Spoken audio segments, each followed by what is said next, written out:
안녕하세요 여러분, 제 이름이 마리예요. 오늘은 we are going to be discussing 3 different K-dramas, the first being one that you guys voted for a long time ago, being Now We Are Breaking Up. The second being one that has also been highly requested by a few of you guys, and that is Our Beloved Summer. And lastly, I'll give you my first impression thoughts on Bulgasal, Immortal Souls. How did we feel about that intro? I'm gonna do it for a few more videos, but if I decide I don't like it or you guys tell me it's cringy, we will definitely abandon it and just go back to hello YouTube. And because I'm talking about 3 different shows today, it's kind of a mini little wrap up. I will have the timestamps below so you can jump around if you're only interested in 1 or 2 of them. Okay, first, Now We Are Breaking Up. I feel like a lot of you guys might be already aware of this K-drama because it was really hyped prior to release, and now it kind of has the reputation of being a bit of a flop. A lot of people, like myself, found it incredibly underwhelming. For those of you who don't know what Now We Are Breaking Up is about, it was really advertised as this steamy adult romance between 2 career-driven individuals who are constantly faced with hurdles to them being together. So it was kind of like a star-crossed lovers, Romeo-Juliet vibe of the show. At least that's how I interpreted it.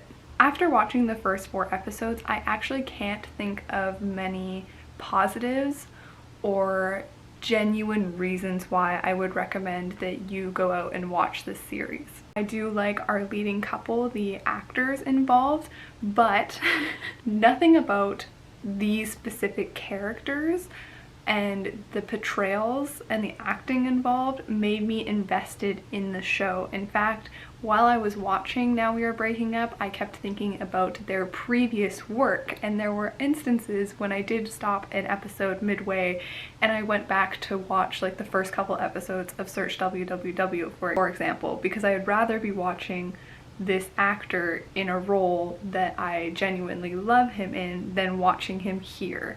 The final nail in the coffin for me and dropping the series was the ridiculous and poorly executed plot. I can put up with a lot. I can watch and enjoy ridiculous, nonsensical plots as long as the character reactions to these like stimulus is genuine. It's all about execution for me.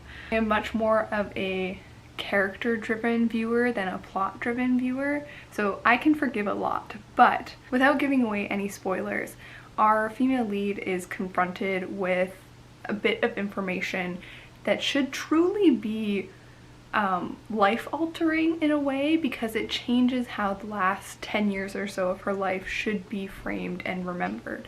And I just don't feel like her reaction to this information was believable. So yeah, I have dropped Now We Are Breaking Up, and I don't recommend it. I think I'm gonna add that new layer of like whether or not I recommend it to my first impressions, because a lot of the times I might drop a show that I still recommend, like with the next K-drama we're gonna discuss. Our Beloved Summer is a currently airing Netflix original, which centers on ex-high school sweethearts who are put into, you know, each other's vicinity again as adults, and them navigating, you know, being around each other and having to work together.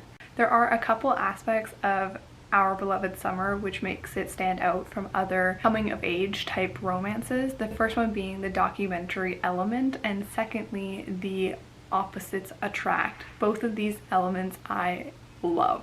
Unlike Now We Are Breaking Up, I can only think of positives. Soundtrack has so much personality and so much humor imbued in it. In general, the series was so much funnier than I was expecting. I watched the first episode and a bit with my mom, and we genuinely laughed out loud at many parts. The cast, not just our leads, are really likable. It's really easy to get attached and invested in them. The acting is so believable, just so good. In total, I watched about 3 episodes. I'm not sure why I stopped, but I have.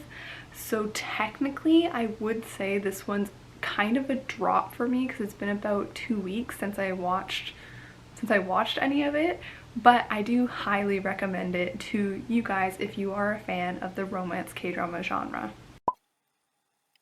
Also, I wanted to mention that I really enjoy the themes that it's tackling. It is having a discussion of what is considered successful and how different people can find success in their life. So I do really enjoy that theme. It's a nice added element to the series that is mostly a comedy and a romance, I would say. This show is just a lot of fun.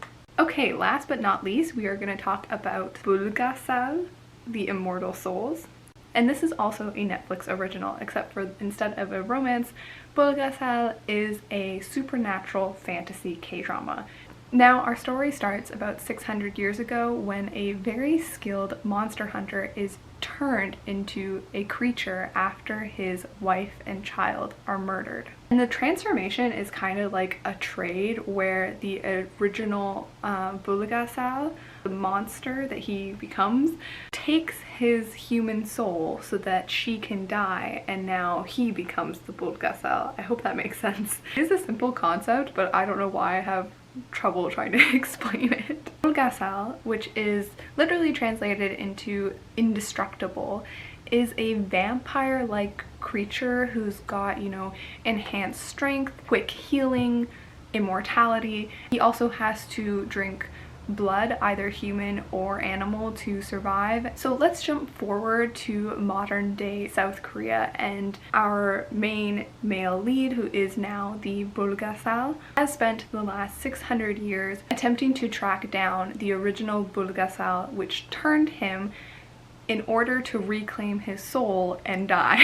Again, I don't know if it's just sounding convoluted to me as I was trying to script it and explain the series to you guys, but the show itself does not feel convoluted and confusing. It might just be a me problem.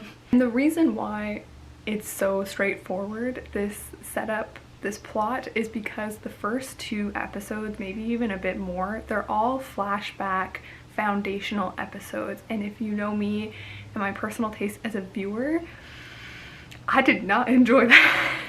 I do understand that a lot of people love having the premiere be a flashback episode. They find it a great way to familiarize themselves with the characters and their backstory and the world, and that's fine. I'm very happy for you if you enjoy that. Personally, I can't stand it when a show starts with a flashback.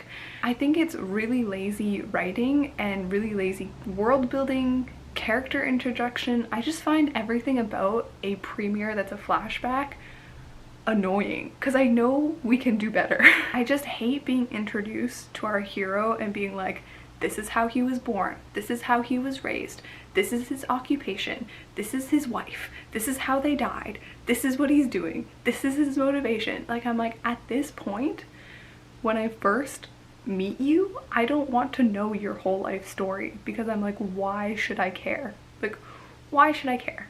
I would so much rather be dropped into the middle of action and having a lot of questions. Basically, don't spoon feed me your character description. At that point, I just don't care. Have the faith in your actors and the script and your director to present your characters in a way that is interesting enough for the viewer to get engaged and want to learn more. This is something that really, really bothers me. It bothers me way more than it probably should. So the first episode was a bit of a struggle for me to get through. The only reason why I think I was able to is because it looks beautiful. It's got strong atmosphere. So I really enjoyed what I was watching, even if the story kind of like went over my head. Like, because my eyes just glaze over when I know it's a flashback. I'm like, I don't care. I'm trying to like get through the trenches until our story actually starts. If it's important, they'll bring it up again later. Like, I don't care about flashbacks at all at the beginning of a series. And then they do the awful thing of doing it again to you. So not only do you get like an episode dedicated to our male lead's flashback, but then we also get one for our female lead. And for the female lead, it's better. I think if I were to be like the producer on this series, I would say like, okay, let's cut our male lead's flashback and let's just start with our female lead's flashback. 2 in a row is just a lot for me to get through. They ask you how you are, you just have to say that you're fine when you're not really fine, but you just can't get into it because they would. It is a testament to like the likability of the actors and the production involved that I was able to stick through it, because I am genuinely happy that I stuck through it. I think the show really hits its stride around episode 5 and 6, and now after completing episode 6, I can genuinely say that I find the show incredibly entertaining. I'm invested. I want to watch the next episode. Yeah. If you go into the series and you find some enjoyment from the first episode or so, I would say try and stick it out until episode 5. Here in episode 5, we also get the introduction of the actual villain of the series, and he is like lightning in a bottle. He is so charismatic. Other aspects of this drama that I did really enjoy were the monsters themselves. It gave the series a very like folklore legend type feel that I am so here for, and also the soundtrack is fantastic. It is taking the series so seriously in all the right ways. Yeah, I am gonna keep watching Bulgasal, and I do recommend it to those of you who enjoy the genre. That's everything from me today. Please let me know down below if you are watching any of these shows, if you love them or why you dropped them. And yeah, have a good day, have a good night, bye.